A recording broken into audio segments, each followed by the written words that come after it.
Hello guys, আজকে তোমাদের সাথে শেয়ার করব আনারসের চাটনির রেসিপি। আর এইভাবে আনারসের চাটনি করলে কিন্তু বেশ ভালো লাগে। আমি বলছি না, তোমরাও এইভাবে করে দেখো আর বলো কিরকম লাগে। তো দেখো, ফার্স্টেই বলে দিচ্ছি, আনারসটাকে কিন্তু এর জন্য ভালো করে ছালটা ছাড়িয়ে বাদ দিয়ে দিতে হবে। আর এই আনারসের চোখগুলোও কিন্তু ফেলে দিতে হবে। দেখো, আনারসের চোখগুলো কিন্তু এইভাবে মা বাদ দিয়ে দিচ্ছিল, তোমরাও এইভাবে বাদ দিয়ে দেবে। আর এই আনারসের শিরাটা কিন্তু তোমরা আগে দিয়ে ফেলবে না, কারণ এটা যখন গ্রেট করবে শিরাটা দিয়ে ধরতে খুব সুবিধা হবে। দেখো, এইভাবে কিন্তু মা বড় দিকটা দিয়ে গ্রেট করে নিচ্ছিল একদম ভালোভাবে। গ্রেট করা হয়ে গেলে এই শিরাটা কিন্তু দেখো আমরা এখানে বাদ দিয়ে দিচ্ছি। এইভাবে প্রত্যেকটা আনারসের পিস কিন্তু আমরা গ্রেট করে নেব। আর অল্প একটু আনারস ছোট ছোট করে কুচে নিয়েছি, আর এখানে কাজু কিশমিশ আর চেরি নিয়ে নিয়েছি।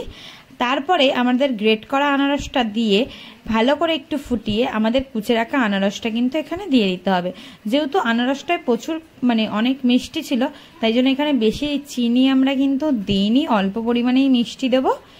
আর দেখো, একদম ভালো করে ফুটে ওঠার পরে আমরা এখানে অল্প পরিমাণ নুন দিয়ে দিয়েছিলাম, আর এখানে মিষ্টির জন্য নকুলদানা দিয়ে দিয়েছিলাম। খুবই অল্প পরিমাণ দিয়েছিলাম, কারণ আনারসটা প্রচণ্ড পরিমাণ মিষ্টি ছিল। আর এখানে আমরা কাজু কিশমিশ অ্যাড করে দিয়েছিলাম, আর এখানে চেরিও দিয়ে দিয়েছিলাম। দিয়ে একটু ভালো করে নেড়ে চেড়ে নিচ্ছিলাম। আর এখানে কিন্তু জল আমাদের ইউজ করতে হয়নি, কারণ আনারস দিয়ে এমনি কিন্তু প্রচুর পরিমাণে জল ওঠে, তোমরা দেখতেই পাচ্ছ।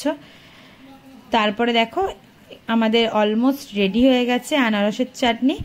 তো এই পর্যায়ে যখন গাঢ় হয়ে আসবে তখন কিন্তু গ্যাসের ফ্লেমটা তোমরা অফ করে দেবে। দেখতেই পাচ্ছ কতটা গাঢ় হয়ে গেছে। তারপরে অপর দিয়ে ডেকোরেশনের জন্য এখানে আমরা একটু চেরি কুচে ছড়িয়ে দিয়েছিলাম।